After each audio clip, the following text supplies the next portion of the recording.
Mesdames et messieurs, bonjour et bienvenue sur Astronover. Aujourd'hui, nous allons parler de la navette spatiale européenne Hermès. C'est parti! Avant que la vidéo commence, je vous mets dans le petit i un sondage où vous pouvez décider de la prochaine vidéo du 5 novembre.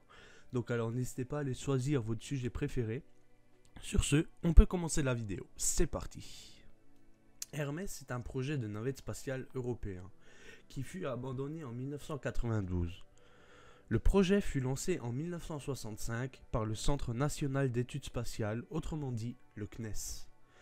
Le projet fut repris par l'Agence spatiale européenne, l'ESA, en 1985. Hermès devait décoller à bord d'une Ariane 5 qui devait desservir la station spatiale européenne Columbus, qu'on traitera bien sûr dans une prochaine vidéo. En 1973, l'échec des fusées Europa dû à un montage industriel peu adapté oblige la Conférence européenne de construction de lanceurs et d'engins spatiaux, autrement dit le CECLES, et le Conseil européen de recherche spatiale, CERS, à se réorganiser grâce à l'Agence spatiale européenne, l'ESA. Cela permet d'acquérir une indépendance en matière de lancement de satellites de communication commerciaux via le programme renommé Ariane 1 ou du laboratoire Spacelab.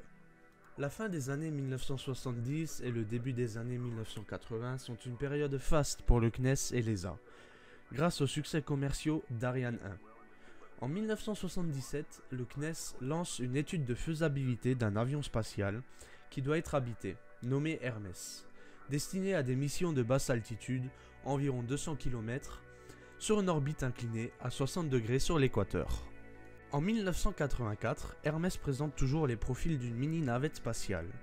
Elle est capable d'embarquer 4 à 6 spationautes et une charge utile de 4500 kg en plus des spationautes. La mini-navette doit être mise en orbite par une Ariane 5. La navette spatiale Hermès était composée de deux parties. Un module de ressources en forme de cône attache à l'arrière du véhicule qui servait également d'adapteur pour le lanceur Ariane 5 et qui devait être largué avant la rentrée dans l'atmosphère. Seulement 19 mètres de la navette servaient à rentrer sur Terre. Le poids final de la navette aurait été de 21 000 kg, ce qui est le poids maximum qu'une nouvelle fusée Ariane 5 peut transporter. Après l'explosion de la navette spatiale américaine Challenger, de nombreuses mesures de sécurité ont été rajoutées, ce qui a alourdi le poids de la navette et qui a fait grimper le coût de construction. Au début, le design prévoyait que l'équipage puisse se séparer du véhicule principal en cas d'urgence. Mais plus tard, l'idée de la capsule de secours a été abandonnée et remplacée par 3 sièges éjectables pour économiser du poids. Le premier vol d'Hermès était envisagé sur une Ariane 5 en 1998. Mais dès 1991, le premier vol inhabité de Hermès a été reporté en 2002, suivi d'une mission habitée en 2003. En 1992, à cause de trop grands retards, le projet Hermès a été abandonné. Surtout que les attentes au niveau performance n'ont jamais été atteintes. Le grand projet français, puis européen, n'a donc jamais vu le jour car aucune navette n'a été produite. Pour toutes les personnes qui ont travaillé sur ce projet, ils trouvent que l'abandon du projet est compromis et qu'ils l'ont vécu comme une déchirure. Même s'il est regrettable que l'avion spatial Hermès n'ait jamais vu le jour, ce projet a tout de même laissé des innovations très intéressantes. Notamment pour Ariane 5 qui a dû revoir ses normes de sécurité, qui ont été grandement renforcées pour des vols habités.